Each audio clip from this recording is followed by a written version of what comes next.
हाँ हो गया इसका, वहीं से स्टार्ट करते हैं। तो देखो इकोनॉमिक्स में हम लोग का दो पार्ट में बांटा गया, माइक्रो एंड मैक्रो। तो माइक्रो में कौन कौन सा चैप्टर्स है वो हम लोग डिस्कस करेंगे, और मैक्रो में कौन कौन सा। तो माइक्रो हम लोग का 40 मार्क्स का दिखाया, 40 मार्क्स का मार्क्स वेटेज है, जिसमें हम लोग चैप्टर के हिसाब से डिस्ट्रीब्यूशन समझेंगे कितना मार्क्स का इंडिविजुअल चैप्टर हम लोग आ रहा है। सबसे पहला हम लोग का चैप्टर है मोनोपोली, चैप्टर 1 है मोनोपोली।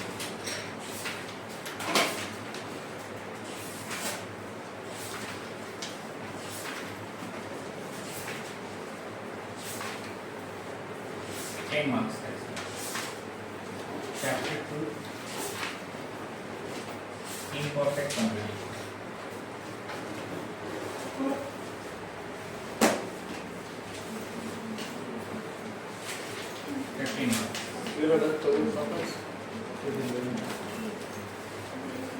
Chapter 3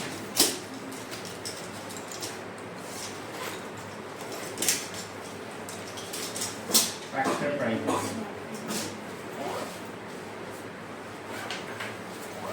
15 marks. टोटल हम लोग का माइक्रो में 40 मार्क्स का पेपर है, जिसमें हम लोग का 10 मार्क्स का मोनोपोली, इम्पोर्टेंट 15 मार्क्स का, और फैक्टर प्राइस 15 मार्क्स का, ठीक है। अच्छा, अब मैक्रो में क्या क्या चैप्टर है वो भी थोड़ा डिस्कस कर लेंगे।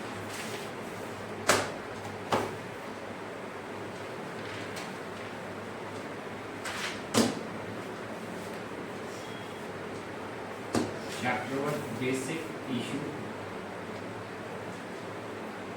Of economic development,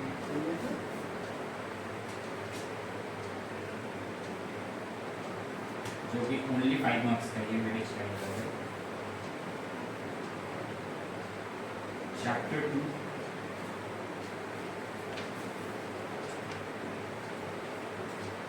basic features of Indian economy,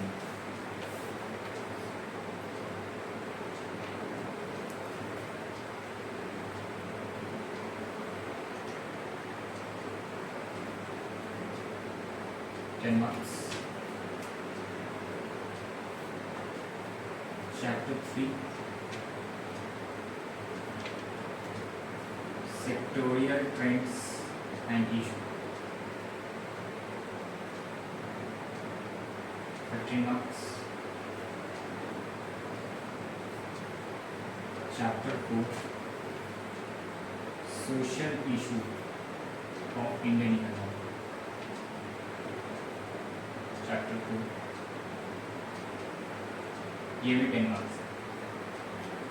weightage दे रही हो दोनों का 40 मार्क्स, ठीक है। तो हम लोग का फर्स्ट टारगेट रहेगा कि विद इन अ मंथ या 1.5 मंथ्स के अंदर हम लोग माइक्रो को पूरा कंप्लीट करें।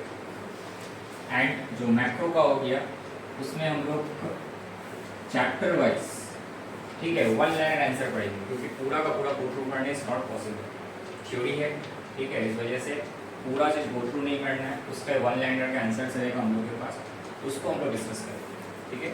और जो इंपॉर्टेंट हम लोग एस्पेक्ट्स रहेगा उसको ऑब्वियस सी बात है हम थोड़ा डिटेल में जाऊँगा, बट सब किसी को डिटेल में जाना उतना इंपॉर्टेंट नहीं है, जितना हम लोग का रिलेवेंट रहेगा उसको हम लोग कवर करेंगे, ओके।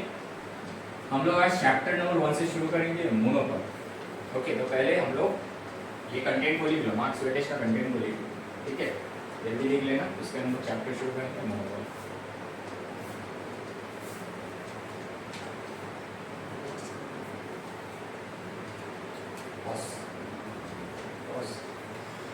चैप्टर 3 आ गया, चैप्टर 5, ठीक है।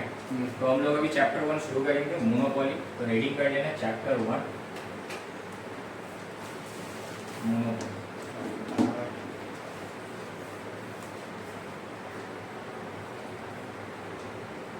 फर्स्ट हम लोग मोनोपोली का मीनिंग समझते हैं। तो मीनिंग ऑफ मोनोपोली क्या है? Meaning of monopoly,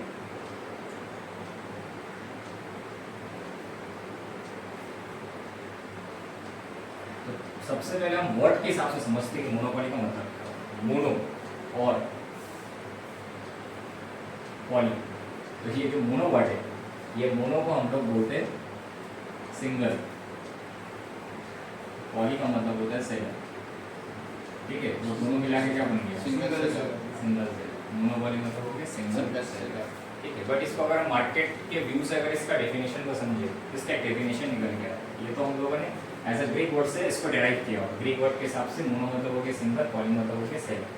but monopoly क्या होता है, उसको अगर पूरे डेफिनेशन के अकॉर्डिंग समझे तो इसका मतलब होता है monopoly means a market situation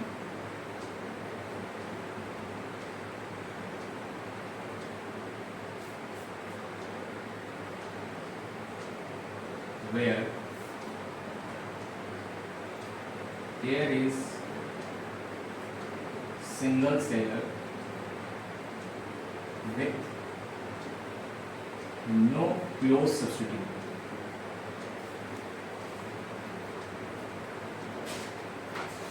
ठीक है, तो मोनोपोली क्या होता है? एक मार्केट सिचुएशन होता है जहां पर सिंगल सेलर के पास कोई जो भी मार्केट में प्रोडक्ट बेच रहा है उसका कोई क्लोज सब्स्टिट्यूट नहीं। क्लोज सब्स्टिट्यूट मतलब क्या होता है कि जो प्रोडक्ट हम लोग बेच रहे मार्केट में तुमको सिमिलर टाइप का, हालांकि इसे टेस्ट ना हो, बट उस टाइप का प्रोडक्ट हम लोग को मार्केट में मिल रहा है और इसकी वजह से कंपटीशन। अगर कोई सब्स्टिट्यूट नहीं है तो उसका कोई कंपटीशन नहीं होता है, मतलब वो सिंगल सेलर और मार्केट में पूरी तरीके से डोमिनेट करो प्रोडक्ट को। Is the only seller is selling that unique product, ठीक है। इसका हम लोग फीचर्स समझते हैं कि फीचर्स क्या होते हैं monopoly. Now will understand features. Monopoly का तो मतलब समझ आया कि मोनो और पॉली का मैंने अलग अलग बाइफरकेट करके तुम लोगों को मतलब समझा, और मोनोपोली का मार्केट सेंस में मैंने तुम लोगों को मतलब समझा कि एक ही सेलर का सेल जो कर रहा है उसका कोई क्लोज सब्स्टिट्यूट मार्केट में नहीं है। तो इसको हम लोग फीचर्स के वे में जानेंगे। फीचर्स दे आर बहुत इंपॉर्टेंट है। पहला फीचर्स हम लोगों को क्या निकल गया जो मैंने तुम लोगों को बताया, क्या लिखा है? सिंगल सेलर,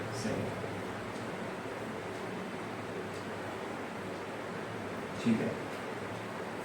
दूसरा मैंने बताया इसका कोई क्लोज सब्स्टिट्यूट नहीं होता, नो क्लोज सब्स्टिट्यूट, ठीक है।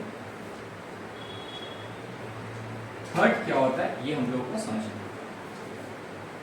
अगर ये सिंगल सेलर है और इसका कोई अगर क्लोज सब्स्टिट्यूट नहीं है तो बताओ मार्केट में जो प्राइस चाहे वो रख सकता है, any price you can fix because is the sole supplier, is the sole seller. इसीलिए यहाँ पर वो क्या होता है? Price maker, not a price taker. कौन होता है? Price maker. तो अपने से प्राइस फिक्स करता है, ठीक है। इसमें देखो कुछ हम लिख रहे no entry of a new form,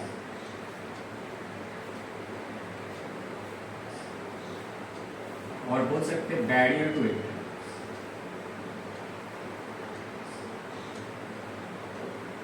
barrier to entry मतलब कोई भी अगर नया फर्म चाहे कि मुझे ये प्रोडक्ट को बनाना है, वो उस प्रोडक्ट को नहीं बना सकता है। इस प्रोडक्ट के बस एक ही जन का राइट है, जो सेलर उसको बेच रहा है वो इसको बेच सकता है, दूसरा कोई मार्केट में और बेच नहीं सकता। मतलब इज डोमिनेटिंग और यहाँ पर कोई भी एंट्री नहीं है। No one can enter into this market and produce that product, वही बना सकता है। अब इसके पीछे क्या रीजन है वो सोर्सेज जरूर तुम लोगों को बताऊंगा। इसका सोर्सेज भी फीचर्स के साथ साथ क्या है इसका सोर्सेज को समझेंगे, क्योंकि सोर्सेज बिना जाने फीचर जानना थोड़ा सा मुश्किल है, ठीक है। अच्छा, no difference between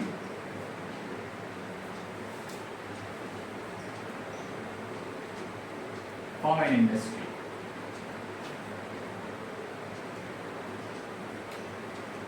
firm and industry या बोल सकते both firm and industry are same.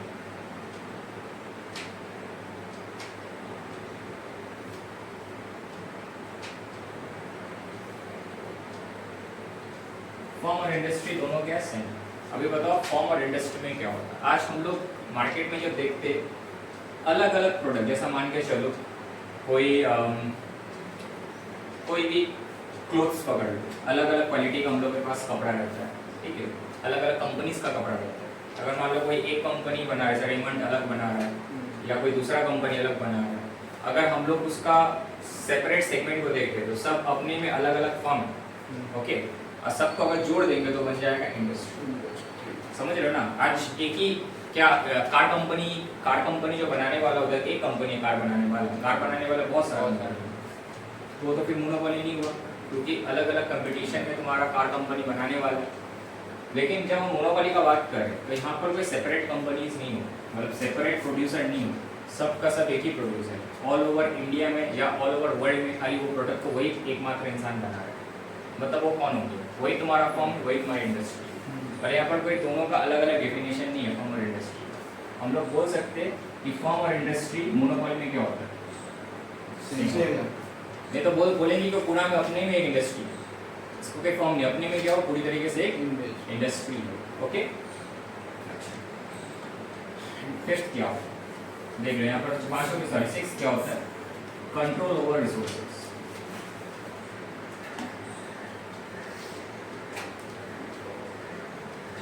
Control over resources मतलब जो भी रिसोर्सेज यूज कर रहे हैं कंप्लीटली कंट्रोल उस प्रोड्यूसर के हाथ में जो ये सामान को बेच रहा है, दूसरा कोई इसको खरीद नहीं सकता। ये सामान का जो रॉ मटेरियल मार्केट में जो सप्लाई हो रहा होगा, फॉर एग्जांपल डिफेंस का जो भी तुम्हारा है, जिसमें तुम्हारा बंदूक या बॉम्ब जो बन रहा होगा, एटम बॉम्ब जो बन रहा होगा, ये न्यूक्लियर बॉम्ब जो बन रहा होगा, क्या उसका जो रिसोर्सेज का जो कंट्रोल है सबको इसको ले सकता है क्या? नहीं। कौन ले सकता है?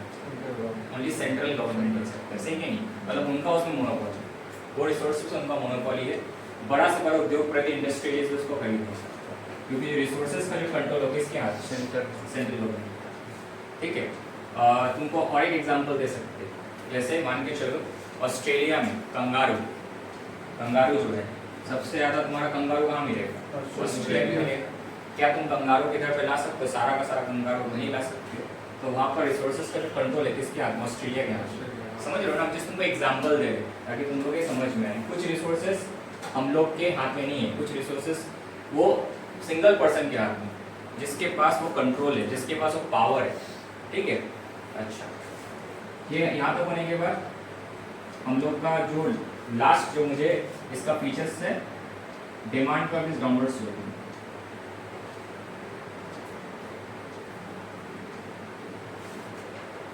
ये हम क्यों लिखे तुम लोगों को बताएं। अब तुम लोग सुने होगा ना डाउनवर्ड स्लोपिंग डिमांड कर्व, सुने कभी? डिमांड कर्व तो कभी ना कभी सुने होंगे। डिमांड कर्व कैसे होता है? ऐसा देखो, एक प्राइस एक्सेस बनाते हैं वर्टिकली और एक क्वांटिटी एक्सेस बनाते हैं हम लोग हॉरिजॉन्टली, और ये डिमांड कर्व क्या होता है? Downward sloping. इसका मतलब क्या है कि अगर मान लो कि हम प्राइस हाई प्राइस पे सेट करता हूँ 10 रुपया, सपोज 10 रुपये प्राइस, तो यहाँ पर 100 यूनिट्स का डिमांड होगा। लेकिन वही अगर प्राइस मान के चलो कि वो 10 से 8 रुपया हो जाएगा, तो उसका डिमांड क्या हो जाएगा? बढ़ जाएगा। So due to reduction in price quantity demand क्या होगा? तो मोनोपोली में बताओ क्या हर कोई प्रोडक्ट खरीद सकता है क्या? क्योंकि मोनोपोली जब प्राइस सेट करेगा तो उसका माइंड बस एक ही चीज़ रहेगा, मुझे प्रॉफिट को मैक्सिमाइज करना है। और जब भी वो प्रॉफिट को मैक्सिमाइज करना चाहेगा प्राइस को हाई रखेगा, प्राइस को हाई रख रहा है प्रॉफिट ज़्यादा कमाने के लिए। लेकिन अगर मार्केट में चाह रहा है कि मुझे ज़्यादा बेचना है, तो उसको प्राइस को क्या करना पड़ेगा? कम करना पड़ेगा, राइट? ठीक है, तो अगर वो हाई प्राइस रखेगा, क्योंकि प्राइस नहीं करे हाई प्राइस रख सकता है, तो कहीं ना कहीं उसका प्रोडक्ट ज़्यादा नहीं बिकेगा। लेकिन अगर मार्केट में उसको ज़्यादा डिस्ट्रीब्यूट करना है तो उसको प्राइस को क्या करना पड़ेगा? कम करना। ठीक है, इसलिए मोनोपोली को जो डिमांड कर्व फेस करना पड़ता है, demand curve is downward sloping. मतलब यहाँ पर जो डिमांड कर्व जो फेस होगा, डिमांड कर्व जो फेस होगा, demand curve face by monopoly will be negative, will be negative. Negative कैसे? एक माइनस हो रहा है, दूसरा क्या हो रहा है? प्लस माइनस क्या होगा? माइनस हो गया, नेगेटिव। ठीक है, तो देखो यहाँ से कितना फीचर्स हम लोग का निकल के आया है। ठीक है, अभी और एक फीचर्स है, प्राइस डिस्क्रिमिनेशन। प्राइस डिस्क्रिमिनेशन, ठीक है। अब प्राइस डिस्क्रिमिनेशन क्या होता है? जब डिस्क्रिमिनेशन हो रहा है तो भेदभाव, डिस्क्रिमिनेशन मतलब क्या हो गया? भेदभाव करना। मोनोपोली प्राइस के साथ भेदभाव कर सकता है। ठीक है, अब कैसे भेदभाव करेगा? जिस मार्केट में डिमांड ज़्यादा है उस मार्केट में प्राइस को हाई कर देगा, जिस मार्केट में डिमांड कम है उस मार्केट में उस प्राइस को कम कर देगा, प्रोडक्ट को उसको बेचने का। समझ, ऐसा हम इस साइड में अगर पढ़ा रहे होंगे तो इस मार्केट में मान के चलो कि डिमांड तो छोड़ो, यहाँ पर कंपटीशन है, तो मुझे यहाँ पर प्राइस को क्या करना पड़ेगा? लो रखना पड़ेगा। लेकिन जिस एरिया में डिमांड है बट सप्लायर ही नहीं है एजुकेशन का, तो वहाँ पर हम प्राइस हाई भी रखेंगे, they will ready to accept that, right और रॉन्ग, सही है। तो वैसे मोनोपोली भी करते हैं। परफेक्ट एग्जाम्पल है डॉक्टर का, चेंबर का और हॉस्पिटल का। तुमको पता है चेंबर और हॉस्पिटल में डॉक्टर जो फीस चार्ज करता है, जो भी फीस चार्ज करता है कंसल्टेशन का, दोनों जगह डिफरेंट रहता है। इसमें क्या कर वो प्राइस को डिस्क्रिमिनेट कर, ठीक है। तो डिस्क्रिमिनेशन का भी हम लोग बहुत सारा डिग्री समझेंगे, उसका टाइप्स को समझेंगे, बट अभी हम लोग को समझना ओनली मोनोपोली। प्राइस डिस्क्रिमिनेशन का भी सेपरेट टॉपिक होगा, इसमें हम लोग इसको समझेंगे, ठीक है। तो देखो क्या क्या फीचर्स आ गए। तो अभी सिंगल सेलर इतना हम लोग डेफिनेशन पे देख लिए थे। दूसरा क्या हो गया, नो क्लोज सब्स्टिट्यूट, मतलब मार्केट में कोई दूसरा कोई बेचने वाला नहीं है, इसको कोई भी मिलता जुलता प्रोडक्ट तुमको नहीं मिलेगा। लेकिन आजकल का मार्केट में एक्चुअलिटी अगर देखोगे तो सभी प्रोडक्ट का कुछ ना कुछ सब्स्टिट्यूट मिल रहा है, हाँ या ना, मिल रहा है कि नहीं मिल रहा, स्लाइटली डिफरेंट है बट मिल रहा है। उसके बाद क्या देखो, प्राइस मेकर है, अपने हिसाब से कोई भी प्राइस को फिक्स कर सकता है, ठीक है। लेकिन ज़्यादा प्राइस फिक्स करेगा तो ज़्यादा डिस्ट्रीब्यूशन भी वो नहीं कर पाएगा, ज़्यादा सप्लाई भी नहीं कर पाएगा, ठीक है। इसीलिए देखो इस प्राइस से कनेक्टेड होकर मैंने ये वाला जो जी नंबर फीचर्स बताया वो इससे कनेक्टेड है। प्राइस मेकर है, कम बेचेगा तो प्राइस हाई रखो, जो खरीद सकते हो देगा पैसा। लेकिन अगर ज़्यादा बेचना चाहे तो उसको प्राइस को क्या करना पड़ेगा, कम करना पड़ेगा। इस वजह से उसका डिमांड कर्व क्या होगा, डाउनवर्ड स्लोप, ठीक है। No entry of a new firm और बैरियर टू एंट्री, मतलब कोई भी नया फर्म इसमें एंट्री नहीं कर सकता, बिकॉज जो पावर है उस सिंगल सेलर के पास, उस सिंगल प्रोड्यूसर के पास, नो वन कैन एंटर। अगर वो करता है तो वो कहीं ना कहीं उसको एक लीगल परमिशन लेना पड़ेगा, लीगल परमिशन लेकर बना सकता, ठीक है। अब इसका पीछे रीजन क्या हो जरूर बताऊंगा। No difference between firm and industry, मैंने बता दिया, एक ही फॉर्म एक इंडस्ट्री है, क्योंकि एकमात्र वो सोल सप्लायर इस वजह से। कंट्रोल ओवर रिसोर्सेज, वो रिसोर्सेज को और कोई ले नहीं सकता, क्योंकि पावर जिसके हाथ में वो इसको लेता है। डिमांड पर बता दो, प्राइस डिस्क्रिमिनेशन, ठीक है। एक बेसिक हम लोग का फीचर्स हो गया मोनोपोली, ठीक है। अब हम लोग सोर्सेज को समझेंगे कि मोनोपोली पावर का, देखो लिख रहे सोर्सेज फॉर पावर, मोनोपोली का जो सोर्सेज फॉर पावर है क्या क्या हो सकता है। फर्स्ट क्या होगा, फर्स्ट सोर्सेस क्या होगा, देखिए पहले मैंने बताया कंट्रोल ओवर रिसोर्सेज, जो कि फीचर्स में ही था, control over resources.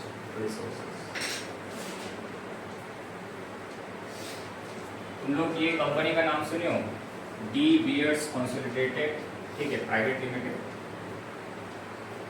D Beers consolidated private limited, ये कंपनी का नाम सुने। अफ्रीका में, ठीक है, जो माइनिंग होता है, माइनिंग, अच्छा ये तुम्हारा कंसोलिडेटेड माइनिंग प्राइवेट लिमिटेड, जो अफ्रीका में जो गोल्ड डायमंड जो मतलब होता है ना माइनिंग में, तो diamond producers 85% of the market shares इनके पास, मतलब सोचो कि रिसोर्स का जो पावर है इनके पास है। जब पूरा रिसर्च शुरू नहीं हुआ था डायमंड्स माइनिंग का लेके, उससे पहले देखो 1888 में अफ्रीकन जो भी था, साउथ अफ्रीका, तुम्हारा सोल सप्लायर था, 85% डिस्ट्रीब्यूटर्स। अभी आस्ते आस्ते तुम्हारा कनाडा वगैरह बात आगे बढ़ते बढ़ते अभी क्या हो गया, वो कंपटीशन में आ गया। लेकिन पहले क्या था, पहले उसी का कंट्रोल, जैसा मैंने बताया अभी कंगारू बताया ना, कंगारूज, जो मेरा कंगारूज है किससे बिलोंग कर रहे हैं, ऑस्ट्रेलिया से।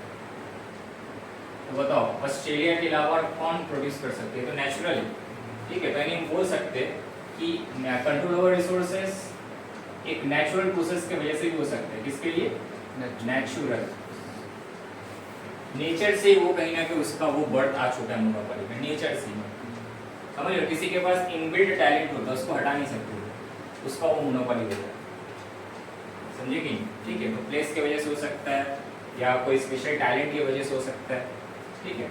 अब देखो हम लोग का जो सेकंड आता है लीगल रेस्ट्रिक्शन।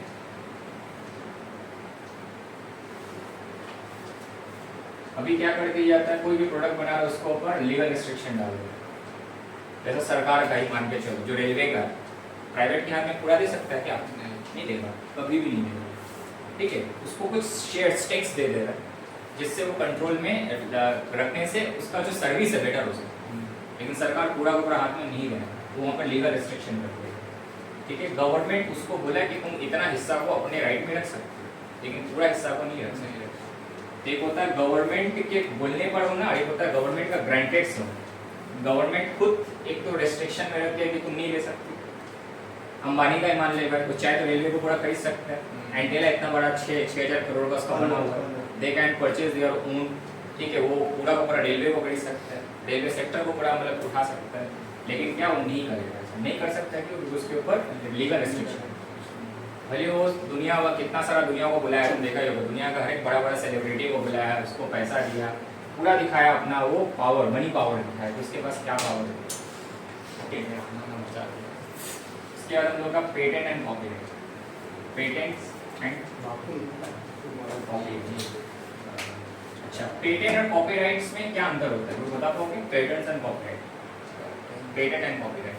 जब पेटेंट सुन रहे कॉपीराइट सुन रहे तो उसमें क्या अंतर होता है? कॉपीराइट्स तो पेटेंट क्या हो गया कि मान लो कि तुमने कुछ एक नया इन्वेंट किया, ठीक है, और तुम उस प्रोडक्ट को बनाए हो, दूसरा कोई इसको बना नहीं सकता है, ये तुम उसको रोक सकते हो। और कॉपीराइट मतलब क्या हो गया कि तुम्हारा देखा देखी तुम्हारा कुछ चीज को कॉपी कर रहा है, चाहे तुम्हारा ऑडियो हो, चाहे तुम्हारा वीडियो हो, चाहे तुम्हारा कोई लिखित हो, उसको कॉपी नहीं कर सकते। कॉपीराइट, समझे ना? और पेटेंट में क्या हो गया कि उसने जो बनाया उसको बना नहीं सकते, पेटेंट में ले लिया, मार्केट में you can not produce that product, मैंने बनाया तुम नहीं बना सकते। और कोई भी कॉपी करता है, ऐसा मान के चलो कि एप्पल कंपनी का कोई दूसरा कोई तुम्हारा एंड्रॉइड मोबाइल कंपनी ने कुछ उसको फॉलो किया, तो एप्पल कंपनी को पता है तुमने मेरे चीज को चुराया है, तुमने मेरा कॉपी किया, पूरा तो पूरा नहीं बनाया, प्रोडक्ट अलग बनाया, पर उसका कुछ पार्ट को चुरा लिया।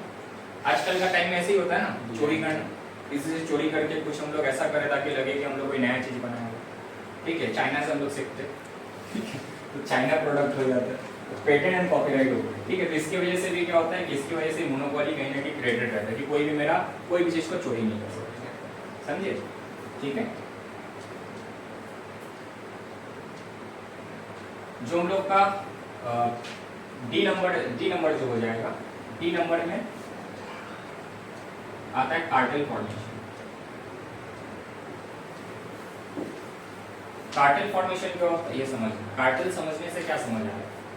कार्टेल कभी सुने हो? कार्टेल वाला वर्ड, कार्टेल कभी सुने हो? कार्टेल क्या होता है? कार्टेल मतलब होता है तुम्हारा ग्रुप बनाना। क्या बनाना? ग्रुप।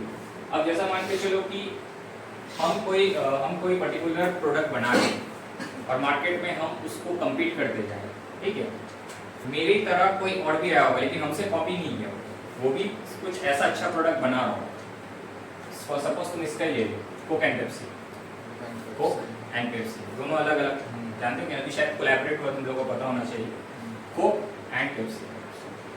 तो कोक अपना बना रहा है, पेप्सी, दोनों में क्या है फर्क? क्या है? टेस्ट में कोई फर्क लगता है? थोड़ा बहुत फर्क होगा, लेकिन ऑलमोस्ट सिमिलर रहता है।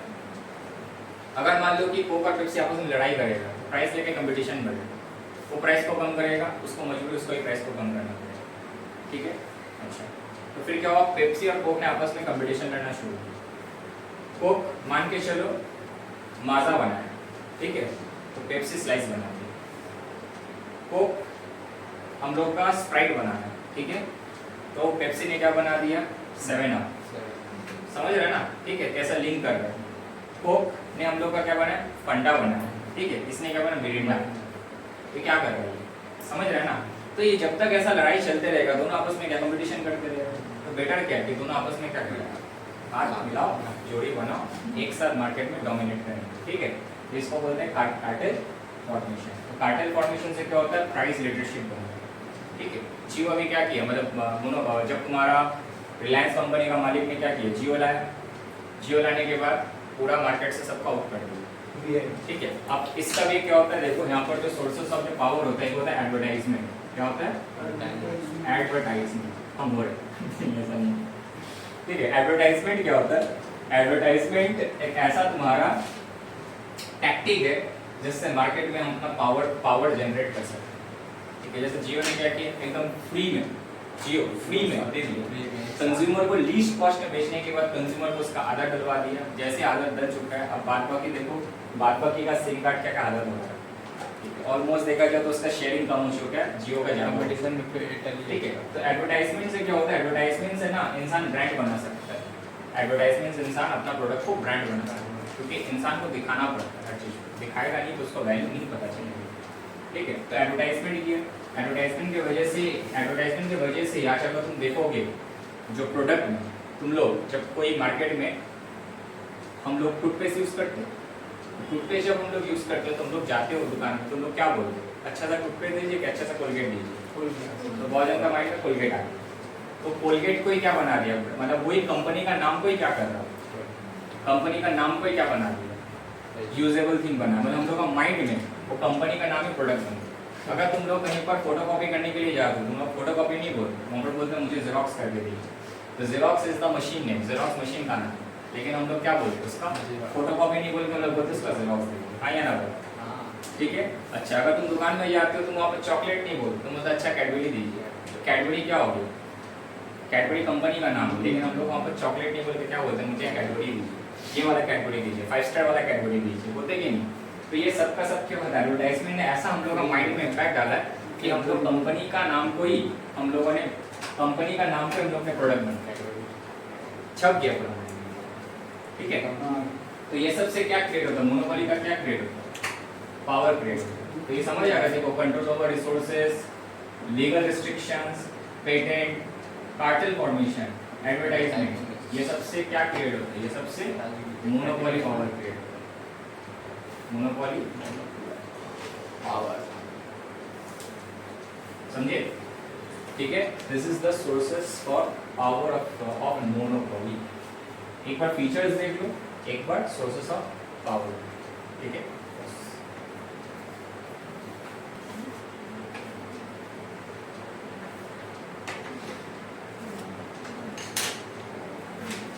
अब हम लोग रीडिंग करेंगे concept of revenue under monopoly.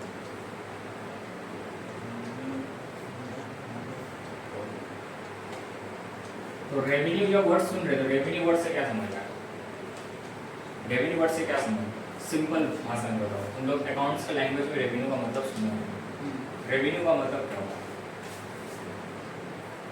Money collected, ठीक है, आफ्टर सेलिंग ऑफ गुड्स या outputs.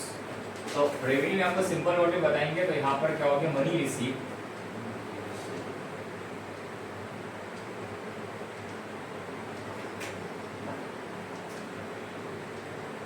By selling of outputs,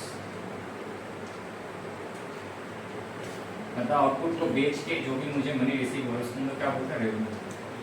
अब अगर हम लोग को मोनोपोली को समझना है तो मोनोपोली तो हम लोग अभी बेसिक समझ चुके हैं, हम लोग उसका फीचर, सोर्सेस फॉर पावर समझ चुके हैं, लेकिन हम लोग को जो एग्जाम में जो क्वेश्चंस आते हैं वो एग्जैक्टली आता है determination points. Now what is determination point, जहाँ पर तुमको बोलेगा प्राइस और आउटपुट का डिटरमाइन, कौन सा तुम्हारा प्राइस का आउटपुट डिटरमाइन है, प्रॉफिट मैक्सिमाइजेशन पॉइंट हम लोग सीखेंगे। ठीक है, शॉर्ट रन और लॉन्ग रन दोनों सीखेंगे। तो अभी रेवेन्यू को हम लोग 3 पार्ट में यहाँ पर क्लासिफाइड करेंगे।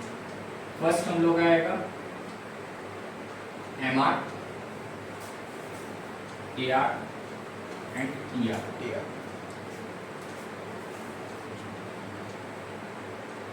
MR क्या होता है ये पहले लिख लेंगे, MR का अगर फुल फॉर्म में लिखेंगे this is marginal revenue, marginal revenue.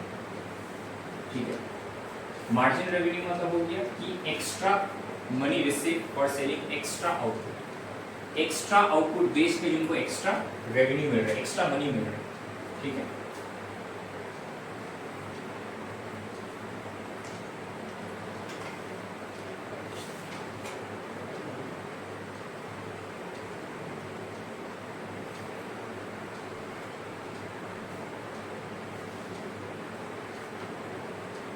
और extra output sold,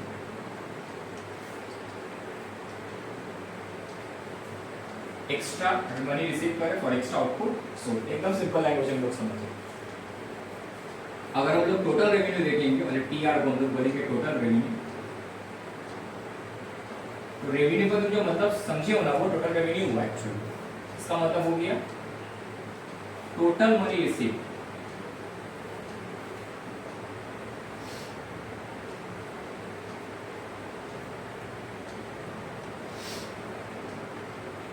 after selling all outputs मतलब सारा आउटपुट को बेचने के बाद जो मेरा पास टोटल मनी रिसीव होगा, राइट। अब हम लोग उसके बाद देखो यहाँ पर AR लिखे हुए, AR को बोलते हैं एवरेज रेवेन्यू। इसका मतलब क्या होता है कि पर यूनिट पे जो मुझे मनी रिसीव हो, ठीक है, एवरेज मतलब जो पर यूनिट। तो इसका हमको डेफिनेशन यही भी लिखने से चलेगा, इसको हम लोग टोटल रेवेन्यू को ही रख के तुमको हम बताएंगे कि एवरेज रेवेन्यू होता है क्या। देखो जब हम लोग टोटल रेवेन्यू को क्वांटिटी से डिवाइड कर देते, जितना मैंने क्वांटिटी बेचा हूँ उससे जो मुझे टोटल रेवेन्यू मिल रहा है, अगर उस आउटपुट को हम डिवाइड मार दें तो मुझे यहाँ पर यूनिट ऑफ रेवेन्यू मुझे पता चल जाएगा कि 1 मिनट में मुझे कितना रेवेन्यू मिल रहा है। अच्छा, मार्केट में अगर मोनोपोली कोई प्रोडक्ट को बेच रहा होगा, एग्जांपल देता हूँ, क्या वो सिमिलर प्राइस पे बेचेगा? अगर वो मार्केट में ज़्यादा सप्लाई करेगा तो प्राइस को उसको क्या करना पड़ेगा? कम करेगा। ईच एंड एवरी टाइम पता जो रेवेन्यू क्या होता जाएगा, उसको पर यूनिट रेवेन्यू कम होगा, सही कहेंगे, ठीक है। अच्छा, तो टोटल रेवेन्यू कैसे निकलता है ये भी एक बार बताते हैं। यहाँ पे जो TR लिखे तो TR कैसे निकलता है, अभी मैंने बताया कि money receive after selling of क्या लिखा है, ऑल आउटपुट्स। तो TR कैसे निकलता है, TR निकलता है जितना भी मेरा क्वांटिटी बेची होंगी उसको पर्टिकुलर प्राइस से मल्टीप्लाई कर देंगे। मार्केट में कोई प्राइस होगा, उस क्वांटिटी को क्या करेंगे, उसको मल्टीप्लाई कर देंगे, तो मुझे क्या मिल जाएगा, TR मिल जाएगा। मतलब TR बेसिकली मतलब क्या हो गया, quantity multiplied by price. TR basically क्या हो गया, क्वांटिटी मल्टीप्लाइड बाय प्राइस। तो हम लोग इस जगह पर TR के जगह पर क्वांटिटी इनटू प्राइस लिख सकते हैं कि नहीं लिख सकते? Why? Because TR is nothing but quantity into price. अब यहाँ पर देखो मेरा TR के जगह क्वांटिटी टू प्राइस कर दिया, यहाँ से अगर क्वांटिटी को डिवाइड मार दो तो अल्टीमेटली QQ कर दिया, यहाँ पर क्या बचा, P। तो we can say AR is nothing but equal to price। AR कुछ नहीं है बल्कि क्या हो, प्राइस, ठीक है। AR कुछ नहीं बल्कि क्या हो, प्राइस। कितना समझ आया? टोटल रेवेन्यू समझ में आया, मार्जिन समझ में आया, एक्स्ट्रा हो गया, एक्स्ट्रा कर करके जितना बेचेंगे। अब इसी से एक रिलेशन निकलेगा, relation between TR, AR, MR under monopoly, ठीक है। हम लोग अब इसका थोड़ा रिलेशन को एज अ टेबल फॉर्म में समझ के इसको एक ग्राफिकल पार्ट में दिखाएंगे। देन आज हम लोग अपना चैप्टर को ओवर करेंगे, ओके। पूरा चैप्टर ओवर नहीं होगा, चैप्टर कंटिन्यू चलेगा, मतलब आज का हम लोग का क्लास ओवर होगा। तो यहाँ पर हेडिंग कर लेना, relation among TR, AR and MR। इसको अब टेबल के फॉर्मेट में तुम लोगों को इसका रिलेशन को डिराइव करके बताओ।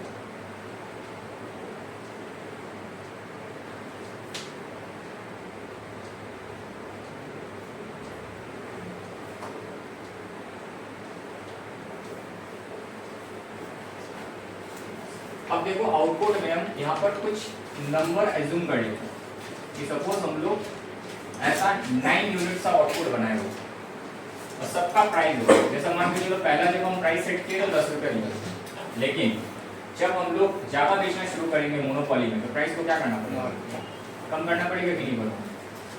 तो देखो यहाँ पर प्राइस को क्या करते हैं, कम करते हैं, लेकिन इतना भी नहीं कम करना है कि लास्ट में हम लोग को लॉस हो जाए। मोनोपोली कभी भी लॉस मेकिंग नहीं होने वाला, वो लोग ऐसा प्राइस सेट करेंगे जिससे उसका प्रॉफिट तो मेंटेन ही रहे, ठीक है। अब देखो TR जो निकलता है, मैंने क्या बताया, TR निकालने के लिए हम लोग क्या करते हैं, क्वांटिटी इनटू प्राइस।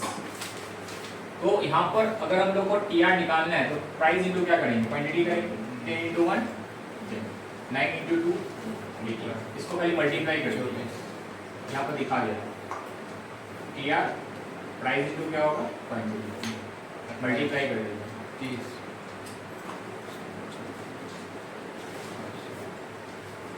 एक चीज गौर करना, मेरा TR देखो क्या होता जा रहा है, पहले 10 से 18 24 28 30 हुआ ना, पहले क्या होता जा रहा है, इंक्रीज इंक्रीज इंक्रीज इंक्रीज, फिर यहाँ पर आके कांस्टेंट हो गया, फिर क्या होगा, डिक्रीज।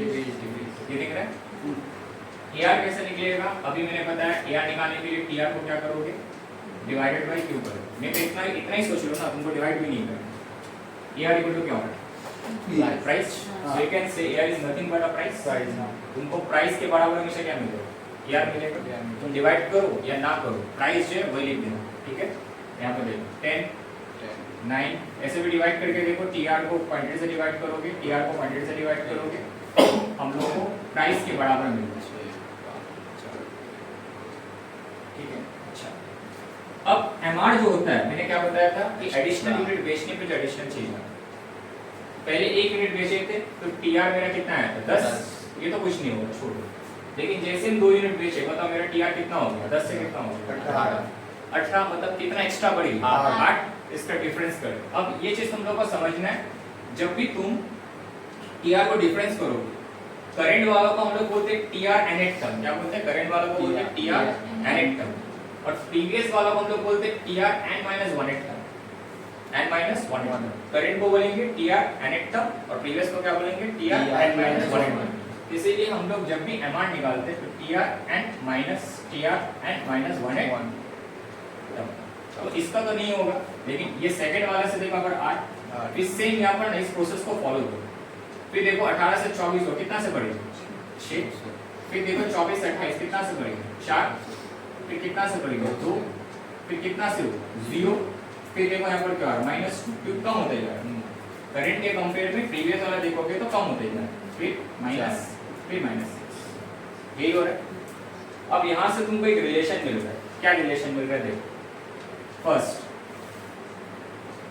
जब तक मेरा यहाँ पर एमआर देखो, एमआर पॉजिटिव है, एमआर क्या है पॉजिटिव है, यहाँ पर एमआर क्या है पॉजिटिव है, तब तक टीआर क्या होता है यार इंक्रीज होता है, राइट और रॉन्ग बताओ। जब तक मेरा यहाँ पर क्या है कि एमआर मेरा पॉजिटिव है, तब तक मेरा टीआर क्या है इंक्रीज होता है, ठीक है। तो यहाँ से रिलेशन निकल के आ रहा है देखो, टीआर और MR. When MR is positive,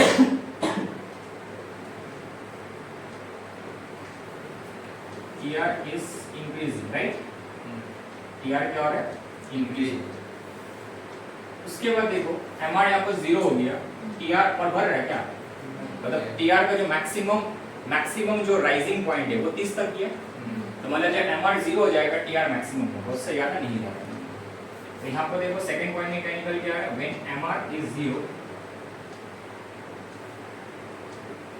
TR is maximum, ठीक है। उसके बाद देखो MR क्या हो गया नेगेटिव हो गया, TR क्या होने लग गया डिक्रीजिंग या फॉलिंग, देख सकते हैं।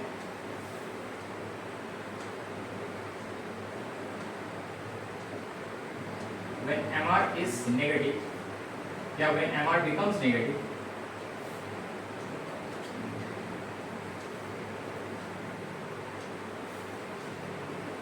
TR starts falling, yeah, TR is falling, okay। एक चीज जरूर ऑब्जर्व करना, मैंने तुम लोगों को बताया कि AR और MR का रिलेशन अगर देखोगे तो AR हमेशा क्या रहेगा, MR से ऑलवेज क्या रहेगा, in each and every cases AR हमेशा क्या होने वाला है MR से ज्यादा होने वाला है, ठीक है। तो ये रिलेशन में हम लोग ये समझ के रखना है कि AR will always greater than, ठीक है। तो इसीलिए इसका जो हम लोग कर्व बनाते हैं ना कर्व, तो एक चीज देखो AR भी क्या होता जा रहा है डाउन डाउन डाउन होते जा रहा है, MR भी क्या होता जा रहा है डाउन डाउन डाउन, फिर 0 पे गया, 0 पे जाकर नेगेटिव, ठीक है। इसीलिए हम लोग अगर इसको ग्राफिकल प्रेजेंटेशन में दिखाऊंगा ग्राफिकल, तो ग्राफिकल में हम लोग को कर्व को कैसे समझना, दोनों का दोनों क्या डाउनवर्ड स्लोपिंग है। जैसे देखो यहाँ से शुरू हुआ था, इस पॉइंट से शुरू हुआ था, ये प्राइस वर्टिकली क्या मेजर होता है प्राइस, ये हॉरिजॉन्टली क्या होता है क्वांटिटी। यहाँ से देखो AR शुरू हो रहा है AR, ठीक है, और MR भी सपोज शुरू हो रहा है, तो MR का पहले कर्व बना है, MR का कर्व देखो पहले क्या हो गया 8 से पहले 6 आया, मान के चलो इस जगह पे MR 8 है, ठीक है। उसके बाद MR किसमें आएगा 6 में आएगा, फिर 4 में आएगा, फिर 2 में आएगा, फिर 0 में आएगा, फिर कहाँ पर चल जाएगा नेगेटिव। तो इस जगह से अगर हम शुरू करते हैं MR कर्व को, तो MR कर्व देखो यहाँ पर अगर नेगेटिव हो गया, नेगेटिव 0 पे आने के बाद नेगेटिव लाइन पे चल जाएगा, तो MR क्या होगा डाउन जाते जाते वो 0 पे जाने के बाद नेगेटिव, और ये डाउनवर्ड स्लोपिंग क्योंकि कम होते जा रहा है, ठीक है। और ये क्वांटिटी बढ़ाते हम लोग जा रहे हैं, ठीक है। तो यार इसको हम लोग बोलेंगे MR, ठीक है। और जो AR कर्व हम लोग का, जो AR कर्व भी क्या होते जाएगा, देखो AR कर्व हम लोग का डाउनवर्ड स्लोपिंग तो जाएगा, AR कर्व हम लोग का डाउनवर्ड स्लोपिंग तो जाएगा, बट वो कभी भी देखो 0 नेगेटिव नहीं होगा। और हमेशा किसके ऊपर रहेगा, एमआर के ऊपर रहेगा, क्योंकि देखो each and every cases AR क्या है, एमआर से क्या है ऊपर है, इसलिए पर भी कहां से जाएगा, ऊपर से जाएगा। तो कौन सा कर्व हो गया हम लोग का, एआर कर्व, ठीक है। तो देखो यहाँ पर ए और एमआर का अगर तुम देखो रिलेशन देखोगे तो AR will always greater than MR पर, और ये कहीं ना कहीं हम लोग का यूज होगा जब हम लोग डिटरमाइन करेंगे मोनोपोली प्राइस एंड आउटपुट, ठीक है। आज के लिए हम लोग इतना ही रखेंगे, अगले वाला क्लास में हम लोग determination of price and output and condition for profit maximization वाला पार्ट सीखेंगे अंडर मोनोपोली, ठीक है। यहाँ पर क्लास समाप्त करें हम लोग, नेक्स्ट क्लास हम लोग शॉर्ट रन इक्विलिब्रियम पॉइंट से जाना शुरू करेंगे, ओके।